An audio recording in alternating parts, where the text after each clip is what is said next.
Hello friends, welcome back to my YouTube channel. ಇವತ್ತಿನ ವಿಡಿಯೋದಲ್ಲಿ ನಾನು 40 ಸೈಜ್ ಬ್ಲೌಸ್ದು ಸಾದಾ ಬ್ಲೌಸ್ನ ಹೇಗೆ ಕಟ್ ಮಾಡೋದು ಅಂತ ಅಂದ್ಬಿಟ್ಟು ತೋರಿಸ್ತೀನಿ ನೋಡಿ. ಫಸ್ಟು 40 ಸೈಜ್ ಅಂತ ಅಂದ್ಬಿಟ್ಟು ಹೇಗೆ ತಿಳ್ಕೊಳ್ಳೋದು ಅನ್ನೋದನ್ನು ತೋರಿಸ್ತೀನಿ. ಉಕ್ಸ್ಪಟ್ಟಿ ಕಡೆ ತಗೊಳ್ಳಿ. ಸೊ ಅಳತೆ ಬ್ಲೌಸ್ನ ಯಾವತ್ತೂ ಉಕ್ಸ್ಪಟ್ಟಿ ಕಡೆ ತಗೊಂಡು ಈ ರೀತಿ ಅಳತೆನ ಇಟ್ಕೊಳ್ಳಿ. ಕಂಕ್ಳವರೆಗೂ ಕೂಡ ಈ ರೀತಿ ಅಳತೆ ಇಟ್ಕೊಳ್ಳಿ. ಸೊ ಇದು ಬಂದು ನೋಡಿ, ಕಂಕ್ಳ ಹತ್ರ ಇದೆ ಅಲ್ವಾ, 10 ಎದೆ ಸುತ್ತಳತೆ ಬರ್ತಾಯಿದೆ. 10 ಅಂತಂದರೆ ಅದರ 4ನೇ ಭಾಗನ ತಗೋಬೇಕು. ಇವಾಗ ಇದು 40 ಎದೆ ಸುತ್ತಳತೆ ಬ್ಲೌಸ್ ಆಯಿತು. ಸೊ ಇಷ್ಟೇ 40 ಎದೆ ಸುತ್ತಳತೆ ಬ್ಲೌಸ್ನ ಹೇಗೆ ಕಟ್ ಮಾಡೋದು ಅಂತ ಅಂದ್ಬಿಟ್ಟು ತೋರಿಸ್ತೀನಿ ನೋಡಿ. ಇದು ಬಂದು ಬ್ಲೌಸ್ ಪೀಸ್ ಹರಿಸ್ಕೊಂಡು ಬಂದಿದ್ದಾರೆ ಅಲ್ವಾ, ಇದನ್ನು ಫೋಲ್ಡಿಂಗ್ ಮಾಡ್ಕೊಳ್ಳೋದು ಹೇಗೆ ಅಂತ ತೋರಿಸ್ತೀನಿ. ಈ ರೀತಿ ತಗೊಳ್ಳಿ, ಈ ರೀತಿ ಇಟ್ಕೊಂಡು ಫೋಲ್ಡಿಂಗ್ ಮಾಡಿ. ಈ ರೀತಿ ಫೋಲ್ಡಿಂಗ್ ಮಾಡ್ಕೊಳ್ಳಿ. ಎಷ್ಟು ತಗೋಬೇಕು ಅಂತಂದರೆ 10 ಇಂಚಿಗೆ 3 ಇಂಚನ್ನ ಎಕ್ಸ್ಟ್ರಾ ತಗೋಬೇಕು. ಯಾಕಂತಂದರೆ ನಮಗೆ ಮಾರ್ಜಿನ್ಗೋಸ್ಕರ ಬೇಕಲ್ವ. 2.5 ಇಂಚ್ ತಗೊಳ್ಳಿ ಬ್ಲೌಸ್ ಪೀಸ್ ಚಿಕ್ಕದಿತ್ತು ಅಂತಂದರೆ. ಬ್ಲೌಸ್ ಪೀಸ್ ದೊಡ್ಡದಿತ್ತು ಅಂತಂದರೆ 3 ಇಂಚನ್ನ ತಗೊಳ್ಳಿ. ಸೊ 13 ಇಂಚ್ಗೆ ಇವಾಗ ಇದನ್ನು ಫೋಲ್ಡಿಂಗ್ ಮಾಡ್ಕೋಬೇಕು ನೋಡಿ. ಈ ರೀತಿ 12 13 ಇಂಚು ಬಂತಲ್ವ. ಸೊ 13 ಇಂಚ್ಗೆ ಇದನ್ನು ಫೋಲ್ಡಿಂಗ್ ಮಾಡ್ಕೊಂಡಿರೋದನ್ನು ಇವಾಗ ಕಟಿಂಗ್ ಮಾಡಿ ತೆಗೆದುಬಿಡೋಣ. ಆ ಕಡೆ ಸೈಡ್ ಇರೋ ಅಂಥದ್ದು ನಮಗೆ ಸ್ಲೀವ್ಸ್ಗಾಗುತ್ತೆ. ಸೊ ಈ ಕಡೆ ಸೈಡು ನಾವು ಫ್ರಂಟು ಮತ್ತು ಬ್ಯಾಕ್ಗೋಸ್ಕರ.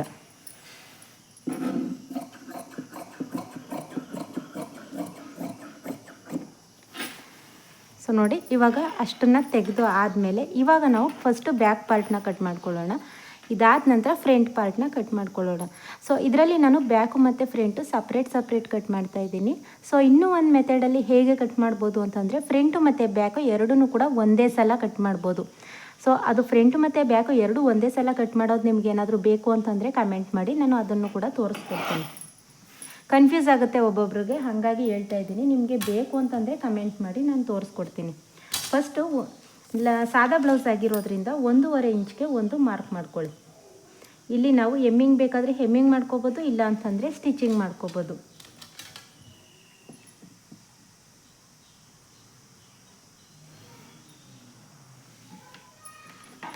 ಸೊ ನೋಡಿ, 1.5 ಇಂಚ್ಗೆ ಒಂದು ಮಾರ್ಕ್ ಮಾಡ್ಕೊಂಡಾದಮೇಲೆ ಬೆನ್ನಿನ ಪೂರ್ಣ ಉದ್ದ ಎಷ್ಟಿದೆ ಅನ್ನೋದನ್ನು ನೋಡ್ಕೋಬೇಕು ಅಳತೆ ಬ್ಲೌಸಲ್ಲಿ. ಈ ರೀತಿ ಅಳತೆ ಬ್ಲೌಸ್ನ ಇಟ್ಕೊಳ್ಳಿ.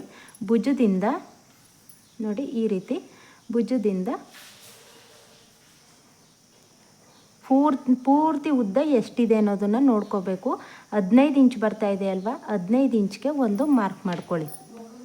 ನೋಡಿ, ಈ ರೀತಿ 15 ಇಂಚ್ಗೆ ಒಂದು ಮಾರ್ಕ್ ಮಾಡ್ಕೊಂಡಾದಮೇಲೆ ಅರ್ಧ ಇಂಚು ಎಕ್ಸ್ಟ್ರಾ ಮಾರ್ಕ್ ಮಾಡ್ಕೋಬೇಕು. ಯಾಕಂತಂದರೆ ಇಲ್ಲಿ ಭುಜ ಅಟ್ಯಾಚ್ ಮಾಡೋದಕ್ಕೆ ನಮಗೆ ಅರ್ಧ ಇಂಚ್ ಎಕ್ಸ್ಟ್ರಾ ಬೇಕಲ್ವ, ಅದಕ್ಕೋಸ್ಕರ ಅರ್ಧ ಇಂಚ್ ಎಕ್ಸ್ಟ್ರಾನ ಮಾರ್ಕ್ ಮಾಡ್ಕೊಳ್ಳಿ. ಇದಾದ ನಂತರ ಸೊ ಇದರಲ್ಲಿ ಡೀಪ್ನ ಹೇಗೆ ಮಾರ್ಕ್ ಮಾಡ್ಕೊಳ್ಳೋದು ಅಂತ ಅಂದ್ಬಿಟ್ಟು ತೋರಿಸ್ತೀನಿ ನೋಡಿ. ಇವಾಗ ಈ ಬೆನ್ನಿನ ಉದ್ದನ ಇಲ್ಲಿ ಇಟ್ಕೊಂಡು ನೀವು ಮಾರ್ಕ್ ಮಾಡಿಕೊಂಡ್ರೆ ನಿಮಗೆ ಡೀಪ್ ಎಷ್ಟಿದೆ ಅನ್ನೋದು ಸಿಗ್ತಾ ಹೋಗುತ್ತೆ. ಹಾಗಾಗಿ ಹೇಳ್ದೆ ಅಲ್ವಾ, ಈ ರೀತಿ.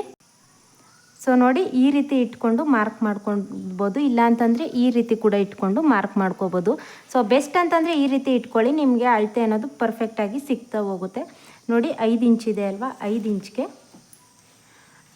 ಈಗ ಮಾರ್ಕ್ ಮಾಡ್ಕೋತು ಅಂತಂದರೆ ನಿಮಗೆ ಡೀಪ್ ಎಷ್ಟಿದೆ ಅನ್ನೋದು ಕರೆಕ್ಟಾಗಿ ಸಿಕ್ಕುತ್ತೆ ನೋಡಿ. ಈ ರೀತಿ ಇವಾಗ 40 ಎದೆ ಸುತ್ತಳತೆ ಬ್ಲೌಸ್ಗೆ ನಾವು ಬ್ರಾಡ್ ಅನ್ನೋದು, ಇದು ಬಂದು ನಿಮಗೆ ಬ್ರಾಡ್ ಯಾವಾಗಲೂ ಡೀಪ್ ಯಾವಾಗಲೂ ಎಷ್ಟಿರುತ್ತೆ ಅದ್ರ ಮೇಲೆ ನಿಮಗೆ ನೆಕ್ ವಿಡ್ತ್ ಅನ್ನೋದು ಹೋಗುತ್ತೆ. ಸೊ ಇದು ಡೀಪ್ ಬಂದು ಎಷ್ಟಿದೆ ಅಂತಂದರೆ 9 ಇಂಚ್ ಇದೆ ಅಲ್ವ, 9.25 ಇಂಚ್ ಬರ್ತಾಯಿದೆ. ಸೊ 9.25 ಇಂಚು 8, 9 ಅಥವಾ ಆ ಥರ ಏನಾದರೂ ಬಂತು ಅಂತಂದರೆ 2.5 ಸಾಕಾಗುತ್ತೆ. ಸೊ ಅದಕ್ಕಿಂತ ಎಕ್ಸ್ಟ್ರಾ ಏನಾದರೂ ನಿಮಗೆ 10, 11 ಆ ಥರ ಬಂತು ಅಂತಂದರೆ 2.25 ಇಂಚ್ ಇಟ್ಕೊಳ್ಳಿ ಅಷ್ಟೇ. ಇವಾಗ ನಾನು 2.5 ಇಂಚ್ಗೆ ಒಂದು ಮಾರ್ಕ್ ಮಾಡ್ಕೋತಾ ಇದ್ದೀನಿ. ಇದಾದ ನಂತರ ಭುಜನ ಅವ್ರದ್ದು ಅಳತೆ ಬ್ಲೌಸ್ನ ಇಟ್ಕೊಂಡು ಮಾರ್ಕ್ ಮಾಡ್ಕೊಳ್ಳಿ. 1/4 ಇಂಚಷ್ಟು ಬಿಟ್ಟು ಮಾರ್ಕ್ ಮಾಡಿ. ಯಾಕಂತಂದರೆ ಇಲ್ಲಿ ನಾವು ಪೈಪಿಂಗೋಸ್ಕರ ಹೋಗುತ್ತೆ ಅಲ್ವಾ, ಅದಕ್ಕೋಸ್ಕರ 1/4 ಇಂಚಷ್ಟು ಬಿಟ್ಟು ಇಲ್ಲಿಗೆ ಒಂದು ಮಾರ್ಕ್ ಮಾಡ್ಕೊಳ್ಳಿ. ಇಲ್ಲಿಗೆ ಮಾರ್ಕ್ ಮಾಡ್ಕೊಂಡಾದಮೇಲೆ ಒಂದು ಅರ್ಧ ಇಂಚು ಎಕ್ಸ್ಟ್ರಾನ ಮಾರ್ಕ್ ಮಾಡ್ಕೊಳ್ಳಿ. ಇವಾಗ ನೋಡಿ, ಇದು ಎಷ್ಟು ಬರ್ತಾಯಿದೆ ಅಂತಂದ್ಬಿಟ್ಟು ತೋರಿಸ್ತೀನಿ. ಸೊ 6 ಇಂಚು ಬಂದಿದೆ, ನಿಮಗೆ ಸಾಕಾಗುತ್ತೆ 40 ಎದೆ ಸುತ್ತಳತೆಗೆ. ಇವಾಗ ಹಾರ್ಮಲ್ ಹೇಗೆ ಮಾರ್ಕ್ ಮಾಡ್ಕೊಳ್ಳೋದು ಅಂತ ತೋರಿಸ್ತೀನಿ ನೋಡಿ. ಈ ರೀತಿ ಸೈಡು ನಾವು ಬೆನ್ನಿನ ಪೂರ್ಣ ಉದ್ದನ ಮಾರ್ಕ್ ಮಾಡ್ಕೊಂಡಿದ್ವಿ ಅಲ್ವಾ, ಇಲ್ಲಿಂದ ಸೈಡು ಹಾರ್ಮಲ್ವರೆಗೂ ಕೂಡ ಹೀಗೆ ಇಟ್ಕೊಳ್ಳಿ. ನಾವಿಲ್ಲಿ ಮಾರ್ಕ್ ಮಾಡ್ಕೊಂಡಿದ್ವಲ್ವ, ಇಲ್ಲಿಂದ ಹೀಗೆ ಇಟ್ಕೊಂಡು ಒಂದು ಮಾರ್ಕ್ ಮಾಡಿ, ಅರ್ಧ ಇಂಚು ಎಕ್ಸ್ಟ್ರಾ ಮಾರ್ಕ್ ಮಾಡಿ. ಆವಾಗ ನಮಗೆ ಅರ್ಧ ಇಂಚ್ ಎಕ್ಸ್ಟ್ರಾ ಮಾರ್ಕ್ ಮಾಡಿದ್ರೆ ಕರೆಕ್ಟಾಗಿ ಅಳತೆ ಸಿಗುತ್ತೆ. ಸೊ ಇದನ್ನೂ ಹಾಗೆಯೇ ಇಲ್ಲಿ ಮಾರ್ಕ್ ಮಾಡ್ಕೊಂಡಿದ್ವಿ ಅಲ್ವಾ, ಇದನ್ನು ಜಾಯಿಂಟ್ ಮಾಡಿ. ಈ ರೀತಿ ಜಾಯಿಂಟ್ ಮಾಡ್ಕೊಂಡಾದಮೇಲೆ ಇವಾಗ ಈ ರೀತಿ ಸ್ಕೇಲ್ ತಗೊಳ್ಳಿ. ಫಸ್ಟು 1 ಇಂಚ್ಗೆ ಒಂದು ಮಾರ್ಕ್ ಮಾಡ್ಕೊಳ್ಳಿ. 1 ಇಂಚಿಗೆ ಮಾರ್ಕ್ ಮಾಡಿಕೊಂಡು ಈ ರೀತಿ ಕರ್ವ್ ಸ್ಕೇಲ್ನ ಯೂಸ್ ಮಾಡಿ. ಸೊ ಇದೇ ನಮ್ಮ ಮಾರ್ಕೆಟಲ್ಲೆಲ್ಲ ಸಿಗುತ್ತೆ. ಸೊ ನೀವು ಈ ರೀತಿ ಕರ್ವ್ ಸ್ಕೇಲ್ ತಗೊಂಡ್ರೆ ನಿಮಗೆ ಕರೆಕ್ಟ್ ಆಗುತ್ತೆ. ನೋಡಿ, ಈ ರೀತಿ ರೌಂಡ್ ಶೇಪ್ ಕೊಡಿ. ರೌಂಡ್ ಶೇಪ್ ಕೊಡ್ತು ಅಂತಂದರೆ ಕರೆಕ್ಟ್ ಆಗುತ್ತೆ. ಸೊ ಇದ್ರ ಸ್ಟಿಚಿಂಗ್ ವಿಡಿಯೋನು ಕೂಡ ನಾನು ಅಪ್ಲೋಡ್ ಮಾಡ್ತೀನಿ. ಸೊ ಹೇಗೆ ಸ್ಟಿಚಿಂಗ್ ಮಾಡಬೇಕು ಅಂತ. ಇವಾಗ ಸೈಡ್ ಫಿಟ್ಟಿಂಗ್ ಬಂದು 10 ಇಂಚ್ ಇದೆ ಅಲ್ವಾ, 10 ಇಂಚ್ಗೆ ಒಂದು ಮಾರ್ಕ್ ಮಾಡ್ಕೊಳ್ಳಿ. ಸೊಂಟದ ಸುತ್ತಳತೆ ಎಷ್ಟಿದೆ ಅನ್ನೋದನ್ನು ನೋಡ್ಕೊಳ್ಳೋದಕ್ಕೆ ಈ ರೀತಿ ಫೋಲ್ಡಿಂಗ್ ಮಾಡ್ಕೊಳ್ಳಿ.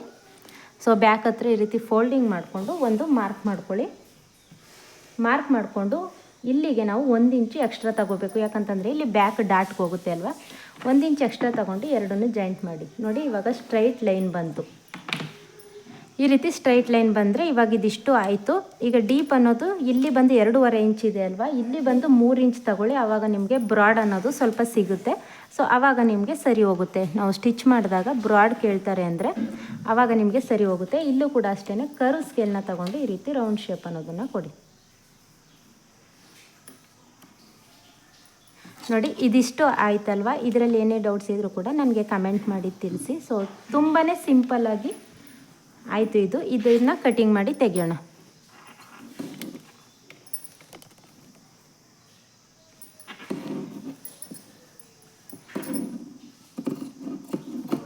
ಸೊ ನೋಡಿ, ಇದಿಷ್ಟನ್ನು ಕೂಡ ಕಟಿಂಗ್ ಮಾಡಿ ತೆಗೊಳ್ಳೋದು. ಫಸ್ಟ್ ಈ ರೀತಿ ಹಾರ್ಮೋಲ್ ಹತ್ರ ಕಟಿಂಗ್ ಮಾಡ್ಕೊಂಡ್ಬಿಡಿ. ಯಾಕಂತಂದರೆ ನಮಗೆ ಅಲ್ಲೇ ಗೂಗ್ಸ್ಪಟ್ಟಿ ಮತ್ತು ಕಾಜಾಪಟ್ಟಿಗೂ ಬೇಕಾಗಿರುತ್ತೆ. ಅದಕ್ಕೋಸ್ಕರ ಅಲ್ಲಿ ನೀವು ಈ ರೀತಿ ತಗೊಳ್ಳಿ. ಇದು ಬಂದು ಎಕ್ಸ್ಟ್ರಾ ಸೀಮಿಂಗ್ ಅಲೈಸ್ಗೋಸ್ಕರ ಬಿಟ್ಟಿರೋದಲ್ವ, ಅದು ಎಕ್ಸ್ಟ್ರಾನೇ ಇರಲಿ. ಸೊ ಬಿಗಿನರ್ಸ್ಗೆ ಕನ್ಫ್ಯೂಸ್ ಆಗಬಾರ್ದು ಅಂದ್ಬಿಟ್ಟು ನಾನು ಎಕ್ಸ್ಟ್ರಾ ಬಿಟ್ಟಿದ್ದೀನಿ. ಇಲ್ಲಾಂತಂದರೆ ಇಷ್ಟೇ ಸಾಕಾಗುತ್ತೆ. ಇಷ್ಟು ಬೇಕು ಅಂತಂದರೆ ನಿಮಗೆ ಎಕ್ಸ್ಟ್ರಾ ನಿಮಗೆ ಬಟ್ಟೆ ಬೇಕು ಅಂತಂದರೆ ಎಕ್ಸ್ಟ್ರಾನ ಬಿಟ್ಕೋಬೋದು.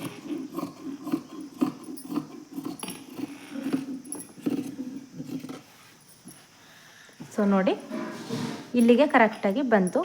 ಇದು ಸೈಡ್ ಫಿಟ್ಟಿಂಗ್ಗೆ ಒಂದು ಡಾಟ್ ಹಾಕೊಳ್ಳಿ. ಇಲ್ಲಿ ಕೂಡ ಒಂದು ಡಾಟ್ ಹಾಕೊಳ್ಳಿ.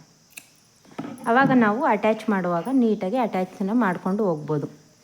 ಸೊ ಇದಿಷ್ಟಾಯಿತು. ಬ್ಯಾಕಲ್ಲಿ ಡಾಟ್ ಕೂಡ ಮಾರ್ಕ್ ಮಾಡ್ಕೊಂಡು ಬಿಡ್ತೀನಿ. ನೋಡಿ, ಯಾವಾಗಲೂ ಕೂಡ ಬ್ಯಾಕ್ ಡಾಟ್ ಮಾರ್ಕ್ ಮಾಡುವಾಗ ಇಲ್ಲಿವರೆಗೂ ಎಷ್ಟು ಡೀಪ್ ಇರುತ್ತೆ ಅಲ್ವಾ, ಅದರಿಂದ ಕೆಳಗಡೆಗೆ ನಾವು ಮಾರ್ಕ್ ಮಾಡ್ಕೋಬೇಕು. ಭುಜದ ಮಧ್ಯಕ್ಕೆ ಮಾರ್ಕ್ ಮಾಡ್ಕೊಳ್ಳಿ. ಸೊ ನೋಡಿ, ಡೀಪಿಂದ 1 ಇಂಚು ಕೆಳಗಡೆಗೆ ಯಾವಾಗಲೂ ಡಾಟ್ ಪಾಯಿಂಟ್ ಅನ್ನೋದು ಬರಬೇಕು. ಇಲ್ಲಿಗೆ ಡೀಪ್ ಬಂತು ಅಂದರೂ ಅದಕ್ಕಿಂತ ಕೆಳಗಡೆ ಬರಬೇಕು. ಭುಜದ ಮಧ್ಯಕ್ಕೆ ಒಂದು ಮಾರ್ಕ್ ಅನ್ನೋದನ್ನು ಮಾಡ್ಕೊಳ್ಳಿ.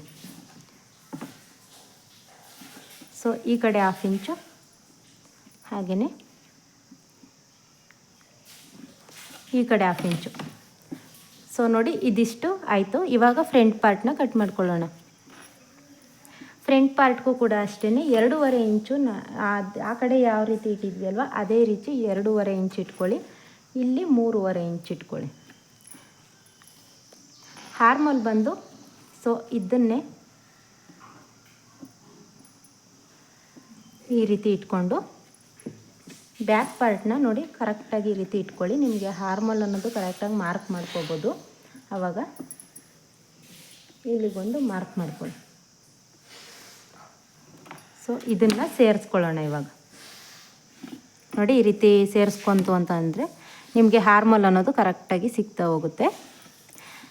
ಇವಾಗ ಬ್ಯಾಕಲ್ಲಿ ನಾವು 1/2 ಇಂಚ್ಗೆ ಮಾರ್ಕ್ ಮಾಡ್ಕೊಂಡಿದ್ವಿ ಅಲ್ವಾ, ಬ್ಯಾಕಲ್ಲಿ 1 ಇಂಚಿಗೆ ಮಾಡಿದ್ವಿ. ಫ್ರಂಟಲ್ಲಿ 1/2 ಇಂಚಿಗೆ ಮಾರ್ಕ್ ಮಾಡ್ಕೊಳ್ಳಿ. ಆವಾಗ ನಿಮಗೆ ಸರಿ ಹೋಗುತ್ತೆ. ಇಲ್ಲಾಂತಂದರೆ ಯಾವುದೇ ರೀತಿ ರಿಂಕಲ್ಸ್ ಕೂಡ ಬರೋದಿಲ್ಲ. ನೀವು 1 ಇಂಚ್ಗೆ 1.5 ಇಂಚ್ಗೆ ಆ ರೀತಿ ಇಡ್ತು ಅಂತಂದರೆ ನಿಮಗೆ ರಿಂಕಲ್ಸ್ ಬಂದುಬಿಡುತ್ತೆ. ಇವಾಗ ಫ್ರಂಟ್ ಡೀಪ್ ಎಷ್ಟಿದೆ ಅನ್ನೋದನ್ನು ನೋಡ್ಕೋಬೇಕು. ಫ್ರಂಟ್ ಡೀಪ್ನ ಈ ರೀತಿ ಇಟ್ಕೊಂಡು ಹೀಗೆ 1/2 ಇಂಚು ಮೇಲ್ಗಡೆಗೆ ಇಟ್ಕೊಳ್ಳಿ, ಭುಜ ಅಟ್ಯಾಚ್ ಮಾಡೋದಕ್ಕೋಸ್ಕರ. ಸೊ ಇಲ್ಲಿ ನೋಡಿ, ಈ ರೀತಿ ಇಟ್ಕೊಳ್ಳಿ. 7.2 ಇಂಚ್ ಬರ್ತಾಯಿದೆ. ಹಾಗೆಯೇ 7.2 ಇಂಚ್ಗೆ ಒಂದು ಮಾರ್ಕ್ ಮಾಡ್ಕೊಳ್ಳಿ. 7.2 ಇಂಚ್ ಆದಮೇಲೆ ಇಲ್ಲಿ 2.5 ಇಂಚ್ ಅಲ್ವಾ, ಇಲ್ಲೂ ಕೂಡ ಅಷ್ಟೇ ಬ್ಯಾಕ್ ಪಾರ್ಟಲ್ಲಿ ಕಟಿಂಗ್ ಮಾಡುತ್ತಾರೆ. 3 ಇಂಚ್ಗೆ ಬ್ರಾಡ್ ಅನ್ನೋದನ್ನು ಕೊಡಬೇಕು. ಆವಾಗ ನಿಮಗೆ ಕರೆಕ್ಟಾಗಿ ಆಗುತ್ತೆ. ಇಲ್ಲ ಅಂತಂದರೆ ನಿಮಗೆ ನೆಕ್ ಹತ್ರ ಸ್ವಲ್ಪ ಈ ರೀತಿ ಟೈಟ್ ಆಗುತ್ತೆ. ಸೊ ಈ ರೀತಿ ಕಟ್ ಮಾಡು ಕೂಡ ನಿಮ್ಗೆ ಏನಾದರೂ ಶೋಲ್ಡರ್ ಡ್ರಾಪ್ ಆಗ್ತಾಯಿದೆ ಅಂತಂದರೆ ಅದಕ್ಕೂ ಕೂಡ ನಾನು ಇವಾಗ ಇಲ್ಲೇ ಸೊಲ್ಯೂಷನ್ ಹೇಳ್ತೀನಿ. ಇವಾಗ ರೌಂಡ್ ಶೇಪ್ ಅನ್ನೋದನ್ನು ಕೊಡಬೇಕು. ನೋಡಿ ಈ ರೀತಿ ಇಟ್ಕೊಂಡು ಮಾರ್ಕ್ ಮಾಡ್ಕೊಳ್ಳಿ. ಇವಾಗ ರೌಂಡ್ ಶೇಪ್ ಅನ್ನೋದು ಆಯಿತು. ಇದಿಷ್ಟು ಆದಮೇಲೆ ಇವಾಗ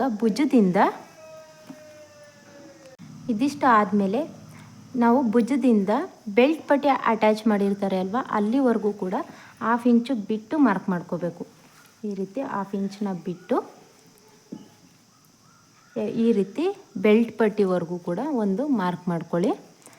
ಅಲ್ಲಿಂದ 1/2 ಇಂಚ್ಗೆ ಒಂದು ಮಾರ್ಕ್ ಮಾಡ್ಕೋಬೇಕು. ಬೆಲ್ಟ್ ಪಟ್ಟಿನ ಅಟ್ಯಾಚ್ ಮಾಡೋದಕ್ಕೆ ಬೇಕಲ್ವ, ಅದಕ್ಕೋಸ್ಕರ. ಸೊ ನೋಡಿ, ಉಕ್ಸ್ ಪಟ್ಟಿ ಕಡೆನೂ ಅಷ್ಟೇ, ಉಕ್ಸ್ ಪಟ್ಟಿಯಿಂದ ಬೆಲ್ಟ್ ಪಟ್ಟಿವರೆಗೂ ಒಂದು ಮಾರ್ಕ್ ಮಾಡಿಕೊಂಡು ಇಲ್ಲಿ ನಾವು 1 ಇಂಚು ಎಕ್ಸ್ಟ್ರಾ ಆ್ಯಡ್ ಮಾಡ್ಕೋಬೇಕು.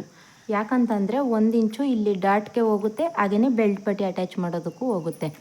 ಇದಾದ ನಂತರ ಉಕ್ಸ್ ಪಟ್ಟಿ ಕಡೆನೇ ತಗೊಂಡು ಈ ರೀತಿ ಸೈಡಲ್ಲೂ ಕೂಡ ಒಂದು ಮಾರ್ಕ್ ಮಾಡ್ಕೊಳ್ಳಿ. ಸೊ ನೋಡಿ, ಅಲ್ಲೂ ಕೂಡ 1/2 ಇಂಚ್ಗೆ ಒಂದು ಮಾರ್ಕ್ ಮಾಡ್ಕೊಳ್ಳಿ. ಇವಾಗ ಇದನ್ನು ಜಾಯಿಂಟ್ ಮಾಡ್ಕೊಳ್ಳೋದು. ಸೊ ಇದಿಷ್ಟು ಬಂದು ಫ್ರಂಟ್ ಆಯಿತು. ಇವಾಗ ಡಾಟ್ ಪಾಯಿಂಟ್ ಹೇಗೆ ಮಾರ್ಕ್ ಮಾಡೋದು ನೋಡಿ.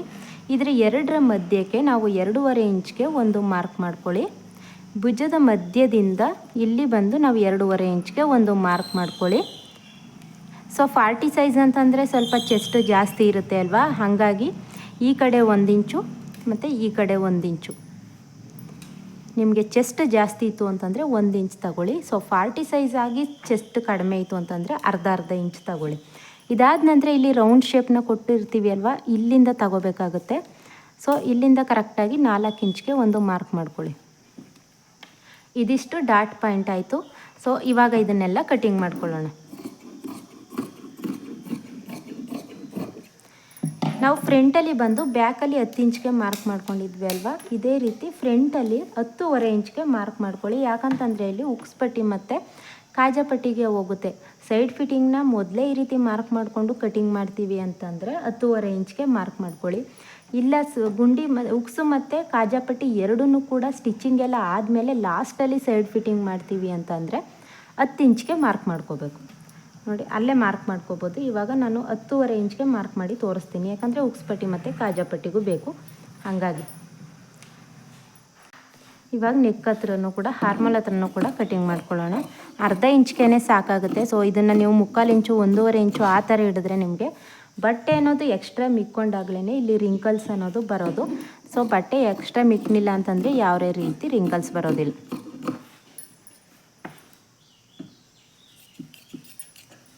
ಸೊ ನೋಡಿ, ಇದನ್ನು ಇದ್ರ ಮೇಲ್ಗಡೆ ಇಟ್ಟು ಟ್ಯಾಪ್ ಮಾಡಿ, ಆವಾಗ ನಿಮಗೆ ಡಾಟ್ ಅನ್ನೋದು 2 ಸೈಡ್ ಕೂಡ ಬರುತ್ತೆ.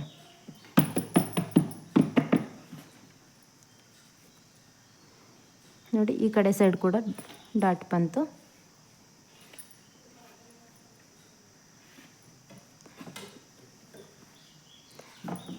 ಸೊ ನಾವು ಹಾರ್ಮಲ್ ಹತ್ರ ಕಟಿಂಗ್ ಮಾಡಿದ್ವಿ ಅಲ್ವಾ, ಅದನ್ನು ಈ ರೀತಿ ಇಟ್ಕೊಂಡು ಕಟ್ ಮಾಡ್ಕೊಳ್ಳಿ. ಇದು ಉಕ್ಸ್ ಪಟ್ಟಿಗೆ ಮತ್ತು ಕಾಜಾಪಟ್ಟಿಗೆ, ಉಕ್ಸ್ ಪಟ್ಟಿ ಮತ್ತು ಕಾಜಾಪಟ್ಟಿಗೆ ಬಟ್ಟೆ ಆಯಿತು. ಇವಾಗ ಮಿಕ್ಕೊಂಡಿರೋಂಥ ಪೀಸಲ್ಲಿ ನಾವು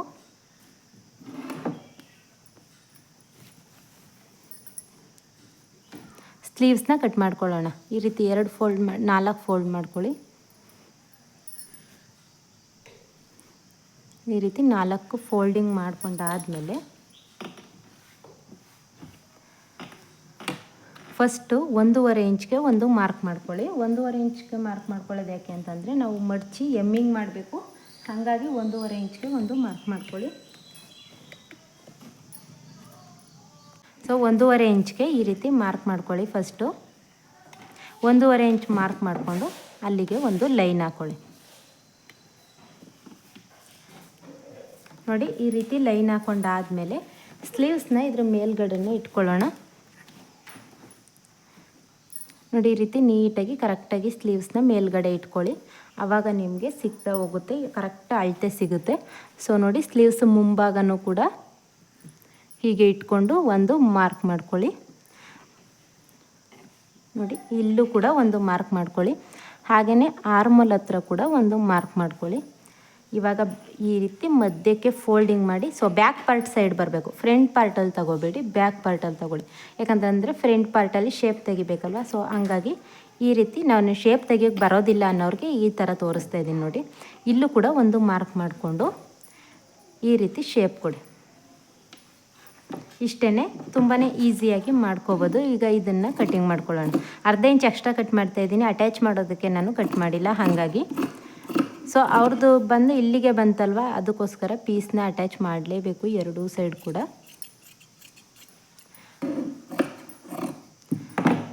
ಇದನ್ನು ನೋಡಿ ಈ ರೀತಿ ಅಟ್ಯಾಚ್ ಮಾಡ್ಕೊಳ್ಳೋಣ. ಎಕ್ಸ್ಟ್ರಾ ಪೀಸ್ ಅಲ್ಲೇ ಬಂತಲ್ವ ಅದಕ್ಕೋಸ್ಕರ. ಸೊ ಇದು ಬಂದು ಪೀಸು ನಮಗೆ ಬೆಲ್ಟ್ ಪಟ್ಟಿ ಕಟ್ ಮಾಡೋದಕ್ಕೆ ಸಾಕಾಗಿಲ್ಲ. ಹಾಗಾಗಿ ಏನು ಮಾಡ್ತಾಯಿದ್ದೀನಿ ಅಂತಂದರೆ, ಹುಕ್ಸ್ ಪಟ್ಟಿ ಮತ್ತು ಕಾಜಾ ಪಟ್ಟಿಗೆ ಕಟ್ ಮಾಡಿಕೊಂಡೆ ಅಲ್ವಾ, ಅದನ್ನೇ ನಾನು ಬೆಲ್ಟ್ ಪಟ್ಟಿಗೆ ಕಟ್ ಮಾಡ್ತಾಯಿದ್ದೀನಿ. ಹುಕ್ಸ್ ಪಟ್ಟಿ ಮತ್ತು ಕಾಜಾ ಪಟ್ಟಿಗೆ ಈ ಥರದ್ದೇ ಯಾವುದಾದ್ರೂ ಬಟ್ಟೆ ಇದ್ದರೆ ಹಾಕೋಬೋದು, ಬಟ್ ಬೆಲ್ಟ್ ಪಟ್ಟಿಗೆ ಆ ರೀತಿ ಹಾಕೋದಕ್ಕಾಗೋದಿಲ್ಲ, ಅದಕ್ಕೋಸ್ಕರ. ಸೊ ಇದು ಬಂದು 4 ಇಂಚ್ಗೆ ಕಟ್ ಮಾಡ್ಕೊಳ್ಳಿ ನೋಡಿ. ಈ ರೀತಿ 4 ಇಂಚ್ಗೆ ಕಟ್ ಮಾಡ್ಕೋತಾ ಇದ್ದೀನಿ. ಇದು 3 ಇಂಚ್ಗೆ, ಹಾಗೆಯೇ ಇದು ಬಂದು 3 ಇಂಚ್ಗೆ. ಸೊ ಈ ರೀತಿ ಶೇಪ್ ಅನ್ನೋದನ್ನು ಕೊಡಿ. ಇವಾಗ ಇದಿಷ್ಟು ಶೇಪ್ ಕೊಟ್ಟಾದಮೇಲೆ ಅದನ್ನು ಕಟಿಂಗ್ ಮಾಡಿ ತೆಗೆಯೋದು. ಸೊ ನೋಡಿದ್ರಲ್ವ, ಪೂರ್ತಿ ಎಲ್ಲನೂ ಕೂಡ ಕಟಿಂಗ್ ಮಾಡಿ ತೋರಿಸಿದ್ದೀನಿ. ಇದರಲ್ಲಿ ಏನೇ ಡೌಟ್ಸ್ ಇತ್ತು ಅಂತಂದರೂ ನನಗೆ ಕಮೆಂಟ್ ಮಾಡಿ ತಿಳಿಸಿ. ವಿಡಿಯೋ ಹೆಲ್ಪ್ ಆಯಿತು ಅಂತಂದರೆ ವಿಡಿಯೋಗೊಂದು ಲೈಕ್ ಮಾಡೋದನ್ನು ಮರಿಬೇಡಿ. ಹೊಸ್ದಾಗಿ ನನ್ನ ಚಾನಲ್ ನೋಡ್ತಾ ಇದ್ದೀರಾ ಅಂತಂದರೆ ಪ್ಲೀಸ್ ಚಾನಲ್ಗೆ ಸಬ್ಸ್ಕ್ರೈಬ್ ಮಾಡ್ಕೊಳ್ಳಿ. ಸಬ್ಸ್ಕ್ರೈಬ್ ಮಾಡೋದ್ರಿಂದ ನಾನು ಯಾವುದೇ ಒಂದು ವೀಡಿಯೋಸ್ ಅಪ್ಲೋಡ್ ಮಾಡಿದ್ರೂ ಕೂಡ ನಿಮ್ಮ ಫೋನ್ಗೆ ನೋಟಿಫಿಕೇಷನ್ ಬರುತ್ತೆ. Thank you for watching.